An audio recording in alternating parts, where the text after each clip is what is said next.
ጥበብ ጉዳያችን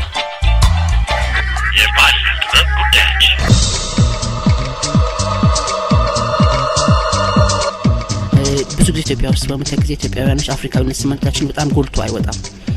በተለያዩ ምክንያቶች መሰረትም ያለው ነው። አንዳንድ ጊዜ ምክንያቱም ኢትዮጵያውያኖች ከግሪክ ጀምሮ ከዛም ባይዛንታይን ከዛ ደግሞ ሚድል ኢስት ከግብጾች ጋር ከኤዥያ ከህንዶች ጋር እንደገና ደግሞ ከተለያዩ ሀገሮች ጋር ስለተቀራረብን እንደ አፍሪካውያኖች በተለይ በዚህ ባለፈውና በዚህ ሴንቸሪ ሳይሆን ከዛ ቀደም ባሉት ሴንቸሪዎች እንደ ሌሎች አፍሪካውያኖች የተገደበ አይደለም ንቅናቄያችን። ስለዚህ ሲቪላይዜሽናችንም ባህላችንም ቋንቋችንም ስነ ጽሁፋችንም ስታዩ በጣም ሩቅ ከሆኑ ሲቪላይዜሽኖች ጋር ይገናኛል። የቤተ ክህነት ስነ ጽሁፍ ብታዩ ከግሪክ ጀምሮ ጋር የተገናኘ ነው፣ ከሂብሩ ጋር የተገናኘ ነው፣ ከአረብ ሊትሬቸር ጋር የተገናኘ ነው።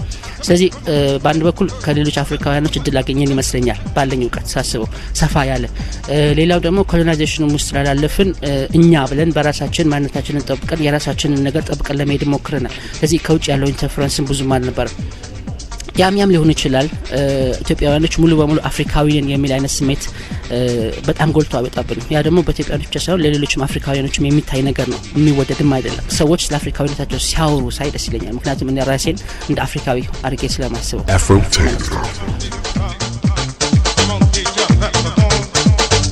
እንግዲህ አሁን ኢትዮጵያን ስንወስደው ብዙ ጊዜ ምን አይነት አመለካከት አለ? በተለያዩ ምክንያቶች ወደ ኋላ ስለቀረን የኛ የሆነ ነገር በሙሉ በጥቅሉ ኋላ ቀር የሆነ አስመስለን እናየዋለን። which is very sad። ወደድንም ጥላንም ግሎባላይዜሽን ይውጠናል። ቁም ነገሩ ግን ስንዋጥና አንድ ስንሆን እኛ ጠፍተን ነው የሚሻለው ወይስ አስሚሌት ማድረጉ ነው የሚሻለው ነው? እኛ ራሳችን ላይ ጠንካራ ሆነን የኛን በምንደባለቅ ጊዜ ትልቁ ድብልቅ ላይ የኛ ቦታ እንዲኖረው ለማድረግ ነው መጣር ያለብን የሚመስለኝ።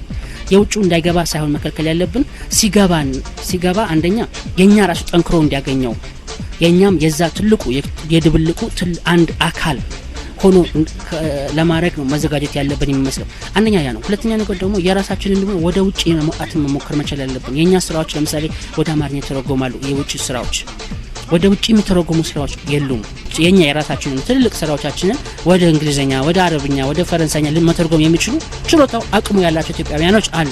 እሱን ለምን አይተረጎሙትም? ያለፈ ጊዜ ፍቅር እስከ መቃብርን አንድ የውጭ ዜጋ ተረጎሙ ሲባል በጣም ነው የገረመኝ። የኢትዮጵያውያኖች መተርጎም አይችሉም ነበር ወይ? ለምንድን ነው የመጣው? እንዳልኩ ሰዎች ብዙ ጊዜ ከማቴሪያል ላይፍ ጋር ህይወታችን እናገናኘውና ከቴክኖሎጂ ጋር ላይ ብቻ ፎከስ እናደርግና ሌሎች አይነት ስልጣኔዎችን ስፒሪቹዋል ስልጣኔዎችን ወይም እድገቶችን ባህላዊ እድገቶችን ችላ እንላቸዋለን። አንዱ ትልቁ ችግር ብዬ የማስበው መንግስት ለባህል የሰጠው አትኩሮት ኮምፕሊትሊ ዝቅተኛ መሆኑ፣ ለግብርና፣ ለማዳበሪያ፣ ለኢንዱስትሪ፣ ለኢንቨስትመንት ምናምን ብለን የምንሰጠው ነገር ለባህል ግን ትርፍ እንደሆነ ዋጋ የሌለው እንደሆነ ነው የሚታየው። ባጀታችንን ከፍተው ለባህል የሰጠው ቦታ ምንድን ነው? የለም፣ ምንም ቦታ የለም። ስነ ጽሁፍ የግለሰቦች ሆኗል፣ የተወሰኑ የጸሐፊዎች ሆኗል፣ ሙዚቃ የሙዚቀኞች ሆኗል። የሀገር ጉዳይ አይደለም። ግን ማረስ የሚገባን መሬቱን ብቻ አይደለም፣ ማረስ የሚገባን ባህላችንም ነው። እዛ ላይ የሚበቅል ነገር አለ። ቋንቋችን ላይ ነው ማረስ የሚገባን እና መንግስት ራሱ ምንም አትኩሮት የሰጠው አይመስለኝም ለባህል። ፊት ለፊት ማለት የምንችለው ፕራዮሪቲ ኤሪያ አይደለም፣ አንገብጋቢ አይደለም። አንገብጋቢው ማባት አሁን ዳቦ ነው። አንገብጋቢው አሁን ሲቪላይዜሽን ቴክኖሎጂ ነው አይመስለኝም። ባህል የሌለው ህብረተሰብ በቴክኖሎጂ ላይ ብቻ ተገንብቶ ባዶ ነው። ሌሎች ሀገሮች እና እንችላለን በቴክኖሎጂ አድገው ባህላቸው እንዴት አድርገው እንደሚያሳድጉት ግራ የገባቸው ሀገሮች አሉ፣ ህብረተሰቦች አሉ። እኛ ያለንን እያበሰበስ ነው፣ የሌለንን ነው ለመያዝ የምንሞክረው። ስለዚህ መጀመሪያ ተጠያቂ የሚመስለኝ ራሱ መንግስት ነው። ለባህል አክብሮት የሌለው መንግስት ባህል አለው ማለት አይችልም። ባህል የሌለው ነገር ደግሞ ራሱ ያ ነው ኋላ ቀር ነው።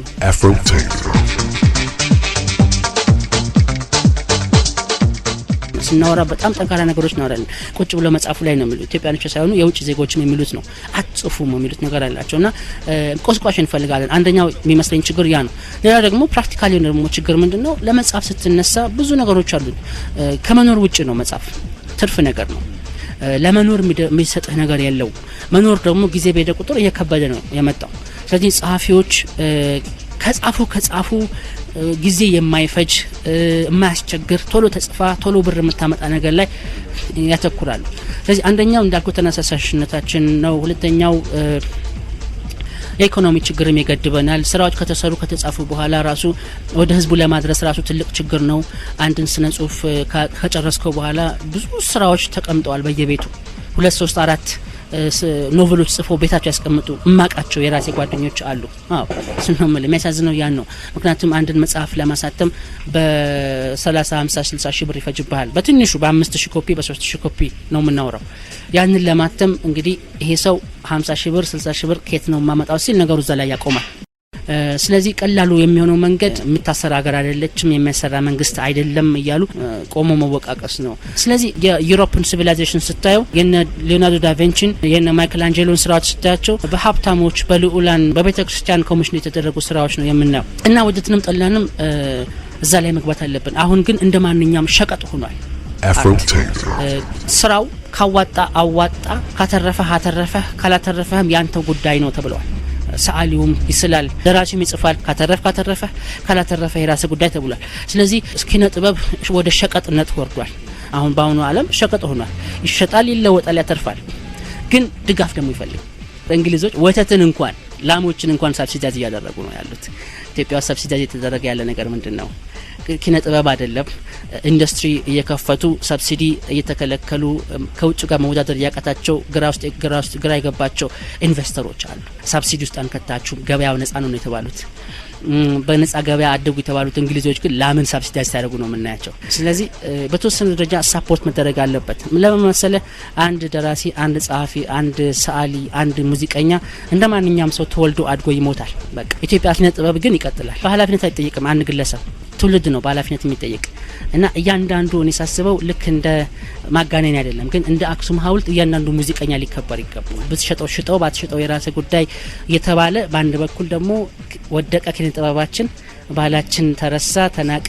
ሁለቱም ሄዱ ነገሮች እና ላምን እያከበረ ባለበት ዓለም ውስጥ እኛ ስነ ጽሁፋችንን እያረከስ ነው፣ ቋንቋችን እያረከስ ነው፣ ሙዚቃችን እያረከስ ነው፣ የትመለስ። ስለዚህ የኛም ኪነ ጥበብ በመንግስት ብቻ አይደለም በባለ ሀብቶችም በኢንስቲትዩሽኖችም ቢከበር እኔ ጥሩ ነገር ልናወጣ መንችል ይመስለኛል።